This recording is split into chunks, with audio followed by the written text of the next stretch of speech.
Welcome to the Elevate podcast. This series focuses on elevating and inspiring women and girls into or to remain in the tech sector from the classroom to the boardroom. I'm Kelly Kwarteng, founder and CEO of Helzac and host of the show. Welcome back to another episode of Elevate Women in Tech. Today we meet Sarah Persov, engineering team lead at Dojo. Sarah is an engineering team lead and a passionate advocate for women in tech, with a career rooted in software engineering and a fervent commitment to inclusivity. She's on a mission to foster a more diverse and equitable tech community. Sarah, absolute pleasure to have you on Elevate Women in Tech today. So thank you very much for giving us your time. If it's okay with you, before we kind of jump into things and kick things off, could you give our listeners a glimpse into your role and responsibilities over at Dojo as engineering team lead? Definitely. I'm really excited to be here today, and I'm really excited to talk about all these great things I'm passionate about. Now, my role as an engineering team lead at Dojo, essentially for me, means that I'm both a technical lead and a people manager. So I lead a small niche team that focuses on building software for other software engineers in a platform tribe. Perfect. And in terms of your take and your thoughts on the tech industry right now, what do you think, or what do you find is the most exciting thing that's happening in the tech industry? And conversely, what do you think are some of the biggest challenges that we're facing or about to face? So I'd say something that's really exciting over the last couple of years in particular is the flexibility in terms of hybrid working from home, in the office, that better understanding of being able to work from home when needed. But on the flip side, more and more studies have actually come out in the last year that women who are in a hybrid role like that are still taking on a disproportionate amount of the household care and the childcare. I'm really lucky that my partner actually takes on a fair amount of that, if not more than me most of the time, in house care. We don't have children. But I know more and more mothers in particular and carers, and obviously this doesn't just affect women, it affects everyone, but it disproportionately affects women. This whole big push for returning to the office, where companies have this idea of an antiquated way of working, where being in the office is best, even though it's been proven that hybrid is best, and particularly for engineers who sometimes need that, isolation to be able to really focus and get something out, but also want that social aspect, and it can be better for certain things like problem solving, planning, road mapping. And I think it's something that we really need to keep an eye on, because when companies are pushing for people to return for the sake of people being in the office and not with the actual individuals in mind, you're going to really lead to a mass leaving of the industry, where women who were able to join the industry over these last 5 years due to hybrid working are suddenly having that taken away from them, and they're having to make the decision of, well, I can't afford to do that. I can't afford for, somebody to pick the kids up after school, or I'm having to care for an elderly relative, or XYZ. And I think it's something we all need to be conscious of, but we really need to ensure that we are doing the best for each individual person's need. Couldn't agree with you more there. I think, the whole flexibility and hybrid working, obviously COVID times was fully remote working, really showed what was possible within tech, but across all industries. And there has been this real flip now to really push people back in the office. And I think, as you said, that conscious effort around what is the actual reason? Is it to bring people back for the sake of bringing them back to be present? And that's that presenteeism piece. Or is it what's right for the actual individuals? And I think, if we're not too careful, those women, those diverse talent that need that flexibility for whatever reason it may be, will start to kind of slip away from those teams that people have created. And then that has a knock-on effect to so many things. So thanks for sharing those insights. If we was to start looking at your experiences as a woman in tech, obviously you've worked in the tech industry now for a number of years. Could you share with the audience some personal anecdotes or examples that illustrate the challenges that women often encounter in the industry? Definitely. So part of my job, actually, other than being an engineering team lead, is heading up women in tech. And I spend a lot of my time really doing investigative work, finding out what are women actually experiencing, and then aggregating and anonymizing that data to help shape initiatives, or also to help shape the talks that I do, because I do a lot of public talking and a lot of public speaking about what are women in tech actually experiencing from an engineer, from somebody with that understanding of the nuance. And I think one of the biggest things is that a statistic came out in the last year and a half or so that around 45% of women who enter the tech industry leave within the first 8 years or by the age of 35. And that's been my focus. My focus hasn't been on getting more women in, it's been on keeping this like fantastic talent and the fantastic people we have in the industry.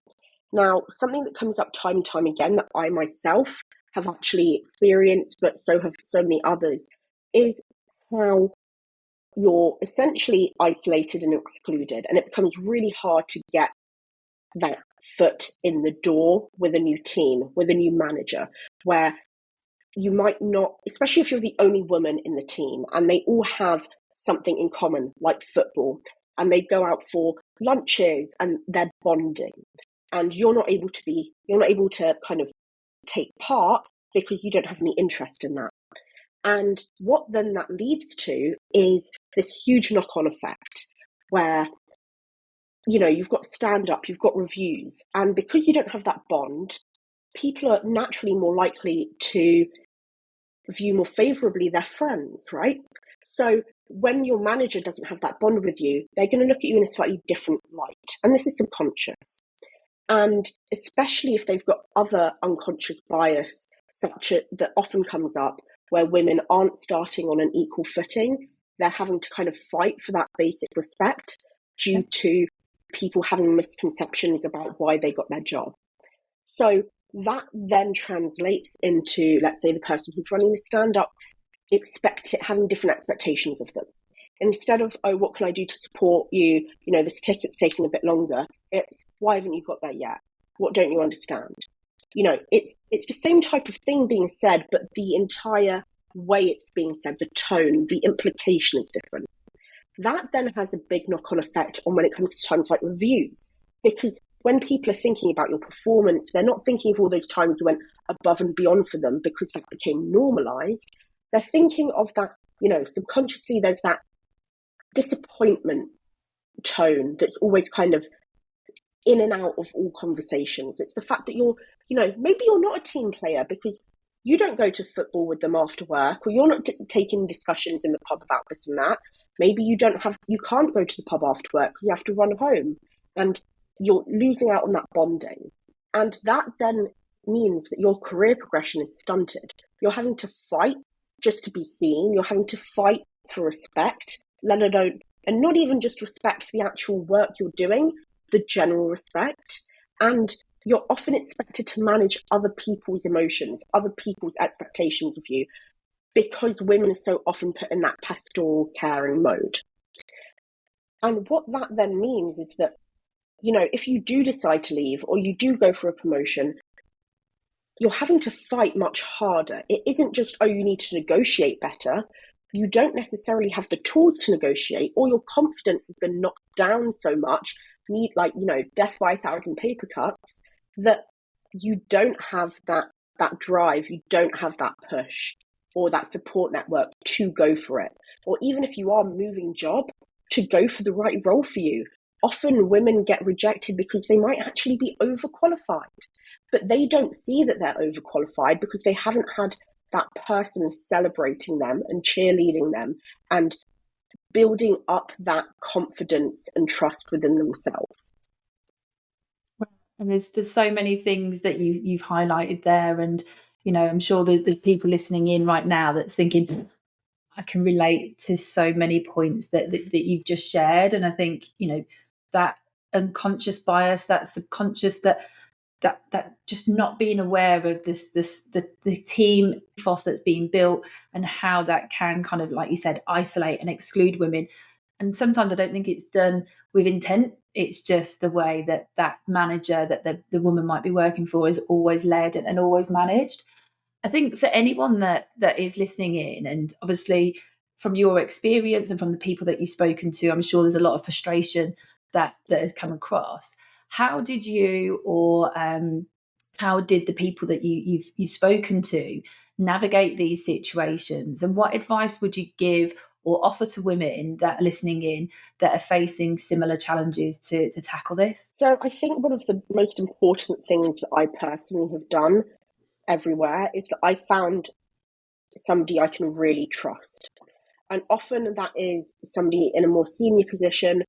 They've almost all been men in my part, and they are people who I've been able to find who believe in me and have been able to try and not necessarily always protect me, but they've been there as somebody I can have to keep me grounded, keep me rooted, to be able to point out that actually it's not okay the way this person was speaking to you, you know.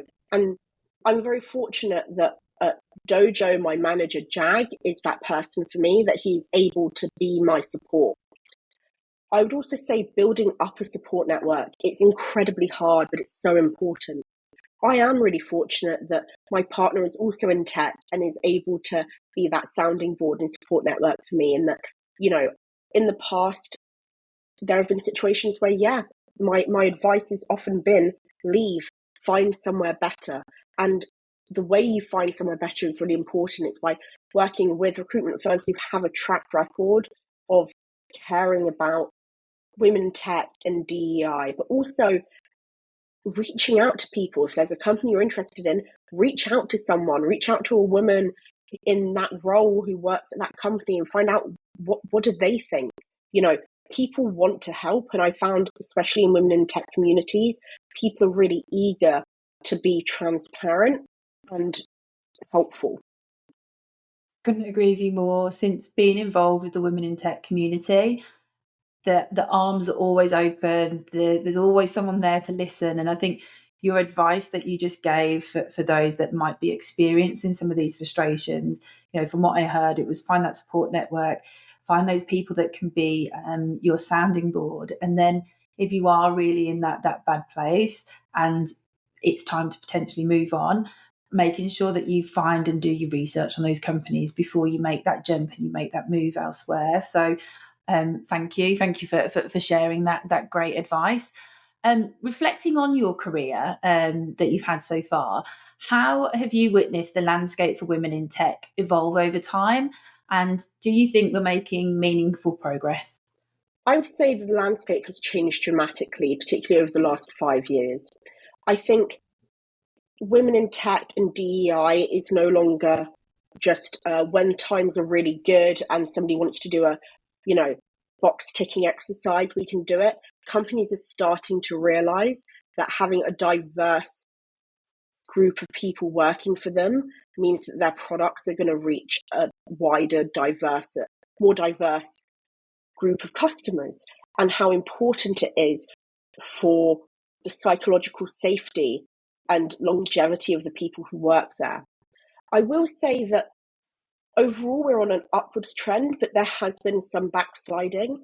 I think online social media with the likes of Andrew Tate and other, hateful, sexist, misogynistic, voices that are getting that traction have had a really negative impact though. I would say that I've had an uptick in people talking to me from all over the country in all types of industries within tech, that they're getting told, a lot more comments, especially from younger people. Oh, we only got that job because of positive discrimination, when they don't really know what positive discrimination actually is. Or, well, you only got this job because you look good for the figures. It's because you are good at what you do. And if you make any mistake, or if you're not perfect, you're not superwoman from the get-go, that's then held against you. I would say that it isn't all doom and gloom. There's so many more communities popping up. Over the last year and a half that I've been doing public speaking, the number of podcasts and talks I've done has skyrocketed because more and more companies are hearing that it's important to understand what is going on so that they can actually fix it or try and fix it with the understanding that it's not a quick fix.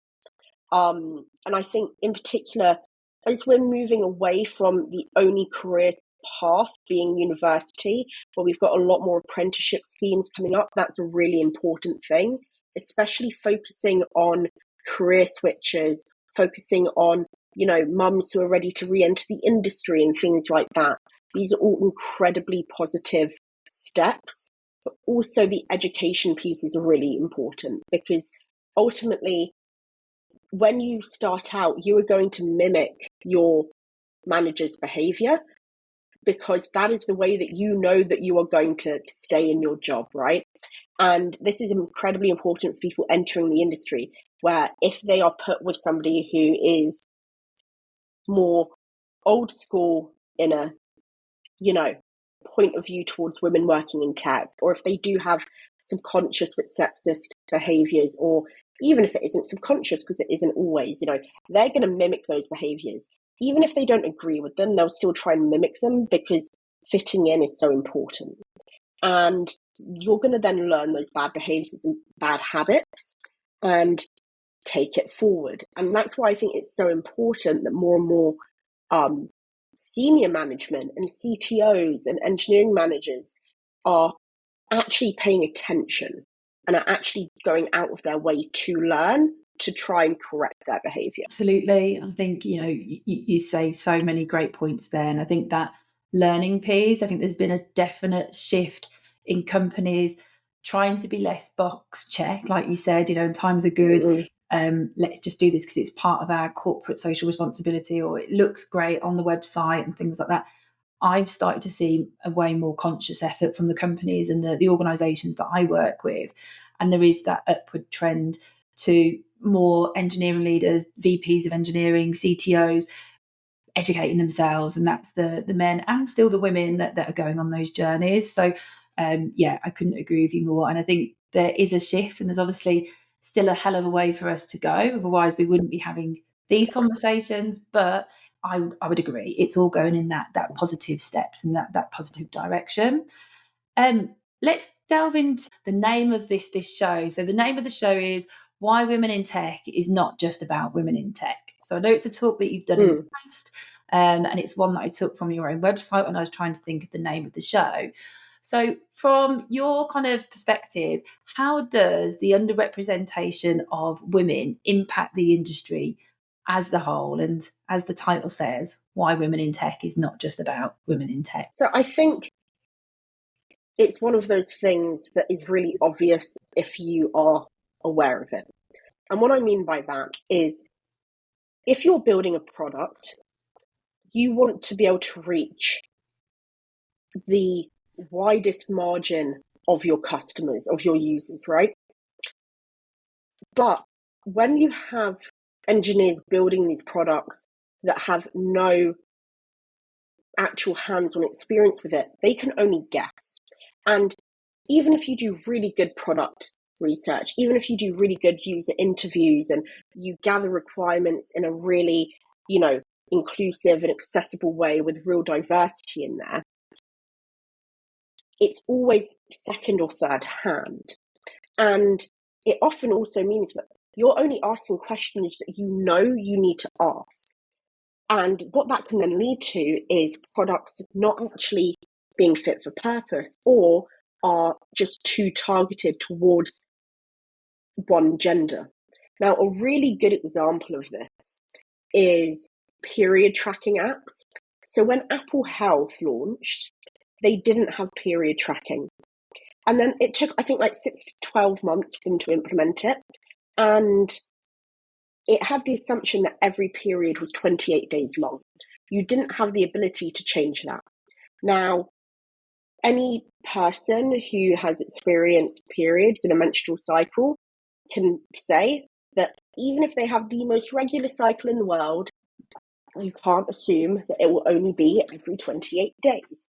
Yeah. And on top of it, their scale for pain was like low, medium, high. That, it was a very male version of what they thought periods and menstrual tracking should be. And I believe it came out, and they kind of fixed it relatively quickly because of the backlash, that actually, like, their product manager wasn't a woman. Like, there might have been like one QA, I think they said, who was a woman, but she might not have felt empowered enough to bring up, hey, this isn't how it works, and that's a really obvious one, right? Yeah. But on the flip side, you can look into so many different industries and see this pattern of things being suited for men. For example, cars. The way that they only recently started actually test using crash dummies that had a larger chest in, I think, the last 12 years or something, because they only tested it on a male crash dummy.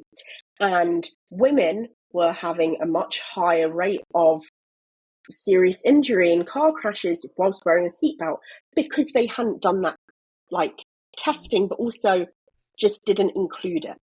Now, you might be thinking, oh, well, I've got a really niche product.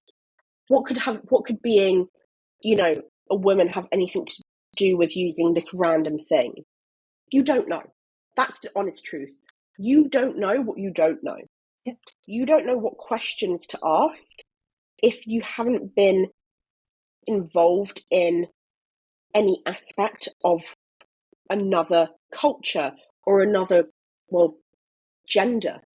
And what that can then lead to is also engineers, or not even just engineers, people in tech not wanting to work for that company because they're working their arse off, they're building what they can, and then they're getting feedback that, oh, you've missed this, you've missed that, you've missed this. Well, that's not their fault. But on top of it, from the point of view of having a company culture where you have people who actually want to work there and enjoy working there and want to progress their career there instead of leaving, that's where also the diversity is really important. Because if there aren't any mentors or people that they can look up to and say, hey, I identify with this person in a position that I want to get to, it's doable. Instead, like, they're going to think, well, maybe it isn't doable here. Yep. And that will then lead to people leaving. And I often say, in particular with women, but diversity in general, I believe the more diversity you have, the more diversity will come. But on the flip side, the less you have, the harder it's going to be to get them on board. Because most women will not feel comfortable being the only female engineer in a company if it's a small company. A lot of women don't feel comfortable being able to speak up if they're the only woman in a big meeting, in a big team, or they get worried they're going to have to somehow become the secretary again, and just the assumption they will be the ones taking the notes and things like that. And if you're a company that genuinely cares about the product that you're building, and that doesn't necessarily mean you have to be a bleeding heart, thinking of this from a purely practical business and financial point of view, you want to build things that are going to have the widest reach. And I think it's something that often gets overlooked. It's not just doing diversity for diversity's sake. It's not just, get women in because we need women. It's that you need to find the right women, but you need to find the right candidates in general.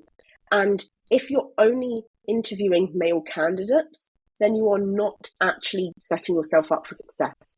You need to have a really diverse pool of candidates that once you get to that interview stage, then you can ignore gender, you can ignore everything. If you know that you've done that gathering of candidates properly, and honestly, that's where positive discrimination is meant to come into play, that you actually actively go out and you look for whichever minority you're looking for, be that women, be that accessibility, be that race, you actually actively go out of your way to find a really diverse pool of candidates to interview. Then your interviewers, the engineers, the product managers, whoever it is, know that they are interviewing the best candidates regardless of who they are or where they're from.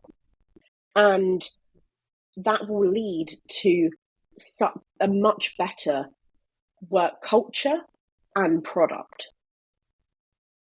Powerful perspective. Really, really love that. And I think, for me, if the companies truly care about their product, then you need to care about that team that you're building from the inception, from the start, to really ensure that you build products that are fit for purpose. And so, yeah, thanks for sharing your points and your perspective around that. Shifting gears slightly, I mean, you've touched on it a little bit here, but why is it crucial for companies and managers to prioritize diversity and inclusion efforts, particularly in tech, whilst building their team? So you've mentioned it a little bit, but what else outside of kind of building great products and it should just be what's done? Is there anything else that you would add to that? What I would say is that when you have a diverse team, they all have such different experiences, different points of view. And that can both be in the application of building the product, but it can also be in ways of working. It can be in the actual way that you guys write your code, or the way, the different ways of testing it. It could be in, different experiences mean you have different ways of road mapping, of problem solving.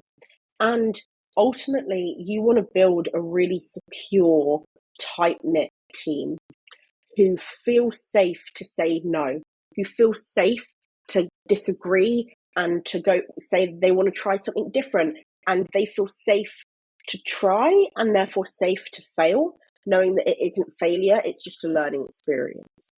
And I think the best way of doing that is by showing actively diversity, showing actively that you care about people, that you're not just, you don't view them just as a cog in a machine, but that you actually view them as individuals who are people outside of work, and that they can bring everything in.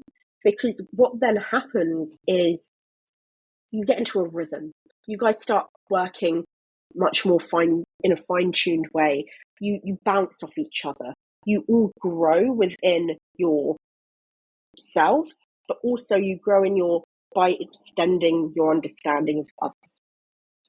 And what that then means is that, sometimes you guys disagree. Sometimes things don't go to plan.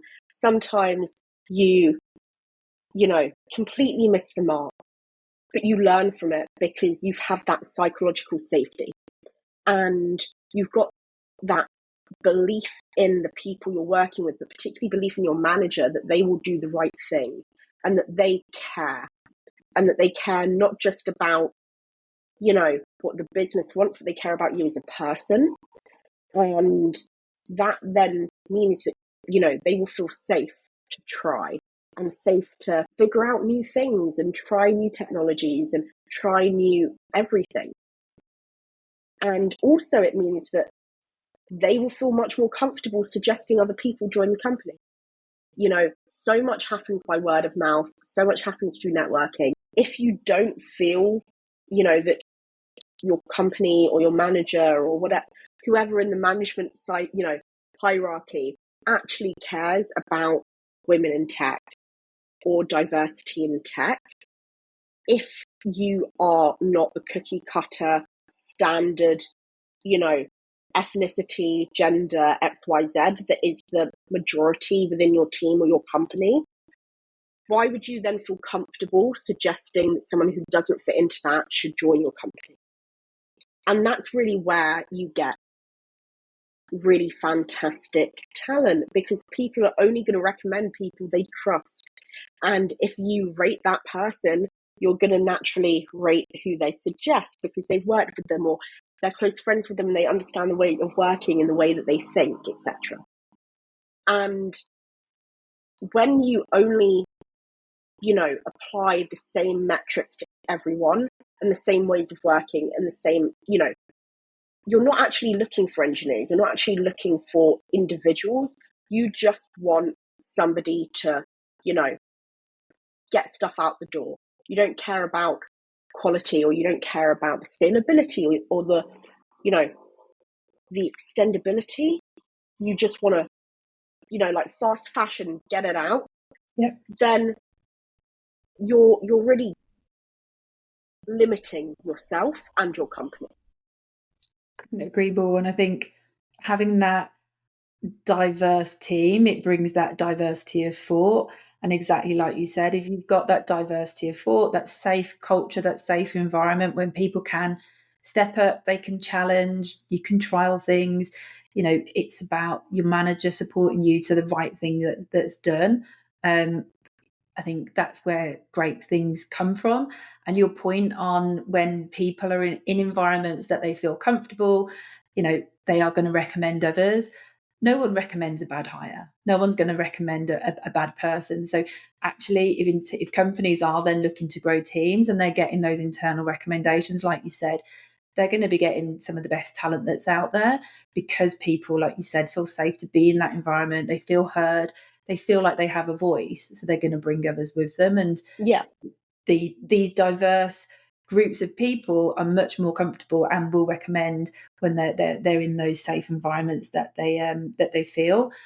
With that in mind and kind of diving into that bit of the topic a little bit further, I speak to a lot of companies and I speak to a lot of hiring teams, TA teams, and sometimes what they find a challenge is making those steps to really create a more kind of inclusive culture, and to really go out there and to be able to build some of these environments. You've got companies that are really well on their journey and they're doing some fantastic things. You've got other organisations that are trying. You've got others that haven't even started yet. So if you're a company listening in, a TA team, a hiring manager, engineering lead, whatever it may be, what specific steps do you think companies could make to address some of these barriers that might hinder diversity within their teams right now? I think there's a couple of things. So one of the big ones is ensuring that you've got a good women tech community within your company and that they have somewhere safe to discuss things, because often people feel like they are the only one experiencing this or that they deserve it for some reason. So having a safe place for people to openly discuss without fear of retaliation, without fear of it coming back to bite them, etc., is a really empowering thing. I would also say it's really important for there to be somebody that people can then raise issues with, be that a people partner or, a VP or somebody who, there is an agreement with the company that somebody can actually raise this stuff with them, and it can be on behalf of others or for themselves, and that they won't face retaliation, that they won't face backlash. That's a really important thing. Now, on the other side of it, you've also got to start really having a look at your wording, your policies. Actually go out of your way to ask women in tech, what do they think about this? Go to, there are so many experts nowadays who can help with this stuff, because wording is a huge barrier.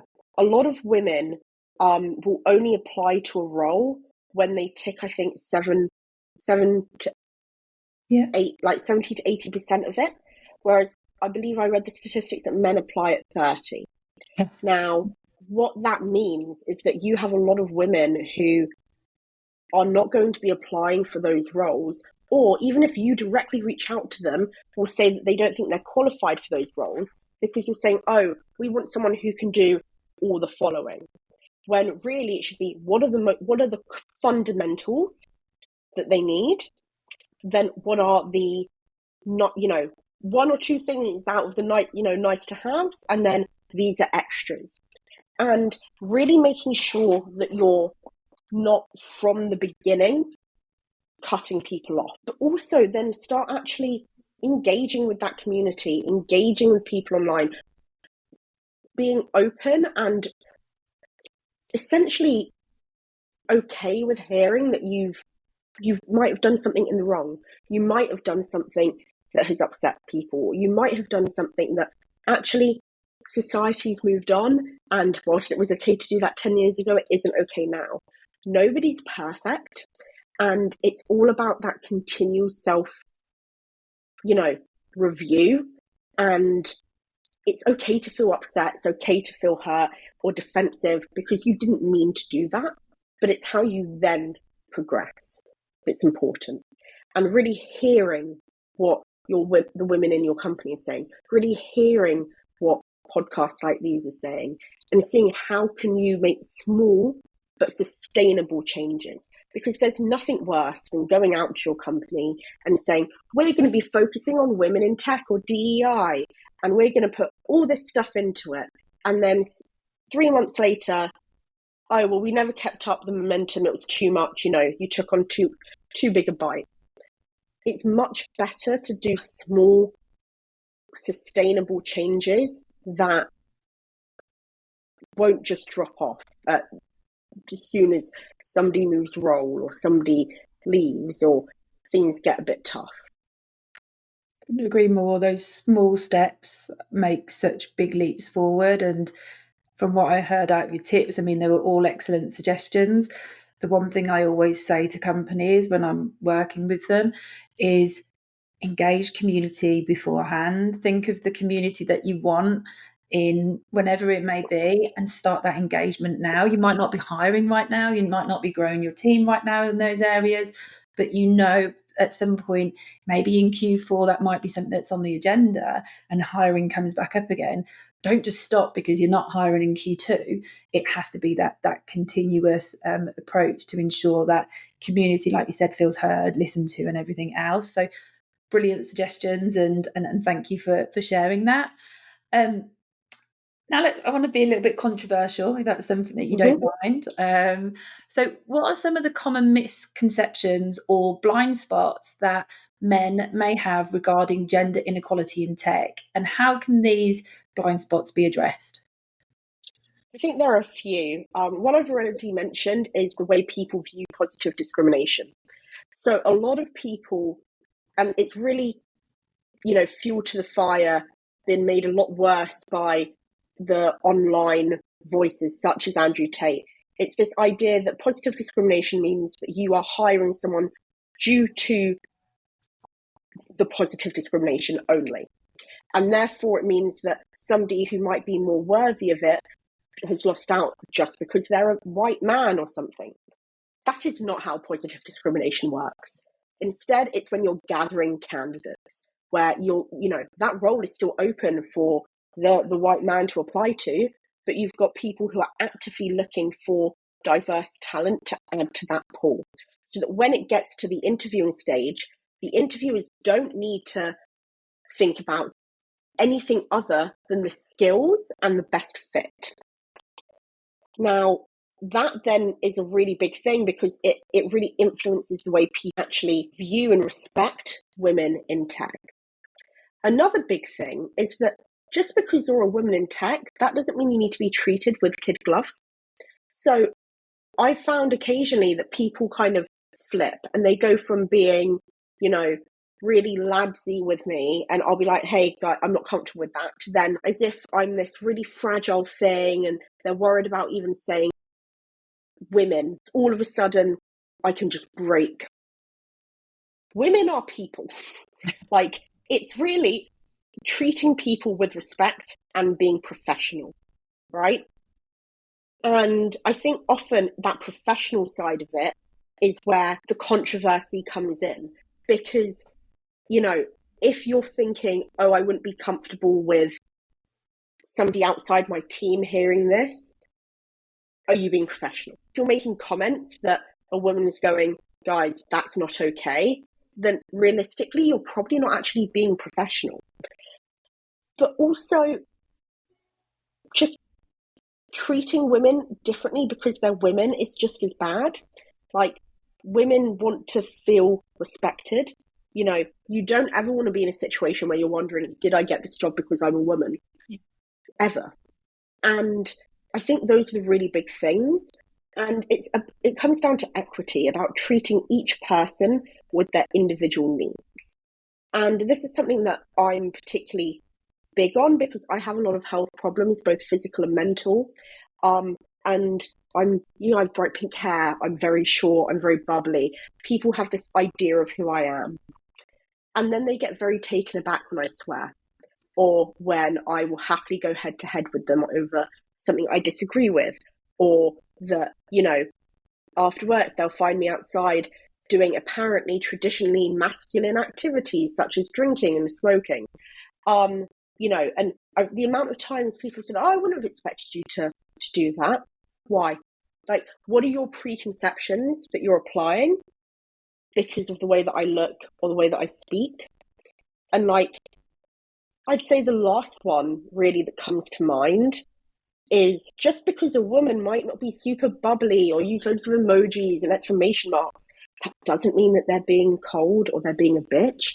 It just might mean that they have a different way of interacting. But so often I hear like, "Oh, well, I think I've said something wrong because, they've stopped using as many smiley faces." And I was like, well, maybe they've just got more comfortable in the company and have realized that they don't have to, because I can tell you it definitely happens where women are told you're coming across in a certain way because, you've told someone to not do something off because they did something you told them to not do, but you didn't use a smiley face to reassure them. Yeah. Would you expect a man to use a smiley face? No. That I would say is a really big thing as well. Like, really take stock of why are you assuming things in that way? And do you have that unconscious bias? Because I don't know why it's controversial, but women don't have to be overly friendly, peppy, sunshine, and smiley faces in day-to-day roles, especially if your male colleagues aren't expected to either. Great points. And I think that preconception piece, I know in my early career, I've worked in tech sales, recruitment tech sales for 20 years nearly. And the preconceptions of my earlier me was very much, Kelly's quite cold. She can be one of us. She can be a bit of a bitch, those sorts of things, all just because of the way, because I'm not like the other women that they're used to being around at the time. The other women that they were used to being around were their partners or their wives. And, Yeah. it was that preconception of, well, you're not like them. And it's like, well, why should I be? I'm a person. Like, you're not the same as every man that I meet. Men are all different. And I think I couldn't agree with you more. Just treat people as people. And the world is a much easier Yeah. place for us to all live in and coexist and work together. And that piece on equity, I couldn't agree with you more. We all need different things at different times. It could be different times of the day when you might need those different things. Treating people again as people and showing that respect is just so important. So yeah, that's some great advice and some great points there.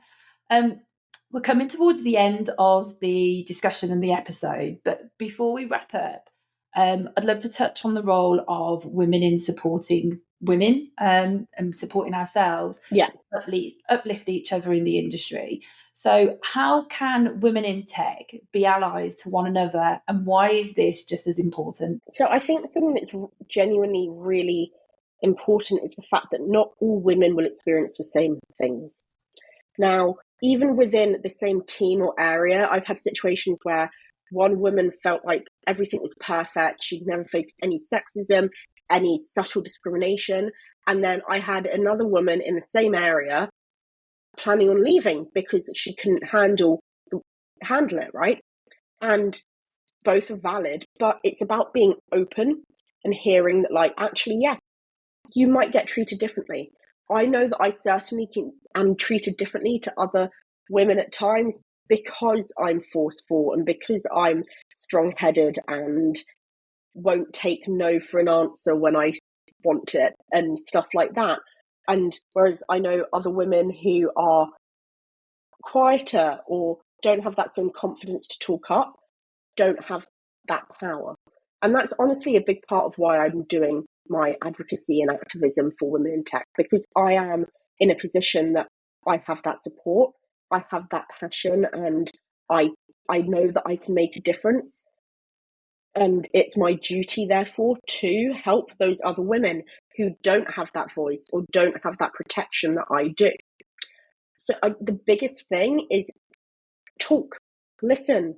I always say that women call it gossip and men call it networking. Same thing. You're finding out what's going on and you're sharing news, right?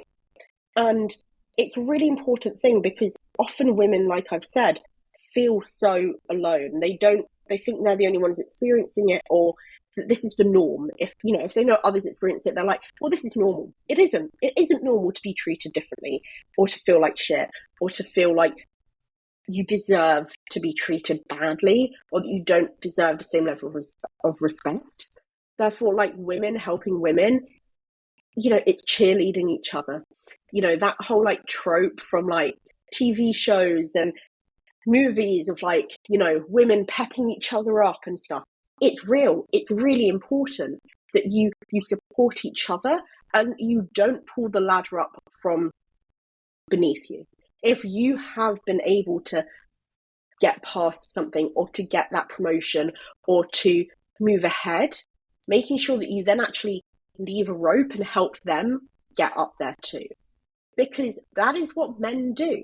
Men do help each other. They help them network. They say, oh, I know a role that's going. I know somebody. This guy's great. Let's get a drink together. Women need to be doing the same. You've got a job offer. Great. Check with your community. Check with your other like women in tech friends, being like, hey, is this?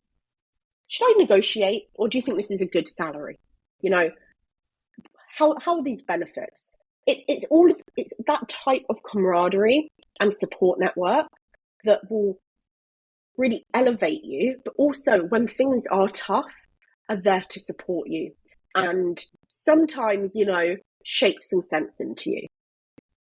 Definitely. And it's great to hear that you see the privilege that you have in the role as a senior woman in tech and how you are leading that way forward and being that representation for others to step up, whilst also kind of paying it back and like you said, leaving that rope for others to follow through behind and supporting the women within your own community and your own network. And I know you do a fantastic job, and I'm going to be sharing your website so people can find out all of the things that you've done and what you're doing, because there's loads of really great content that's on there, and I know there's great things that you've got coming up as well. My final Thank you. question for you, because we are right at the end, and before we wrap up, do you have any final thoughts or words of encouragement for our listeners to kind of leave us on? If you're ever unsure, just reach out. People ultimately are good. They might not always realize what they're doing is bad, but like, if you're ever unsure or you feel like, you are alone, reach out. I'm always happy to talk to people. There are loads of fantastic communities online, and the more that we share and the more that we educate, the better the culture will slowly become. Perfect. Couldn't agree more. Well, Sarah, it's been an absolute pleasure having you on today. It was a really great insight to your personal experiences and challenges that you've overcome, and just sharing with the community, and how things can continue to improve. So for all of our listeners, thank you very much for tuning in to another episode of Elevate Women in Tech. Until next time, thank you very much. Thanks.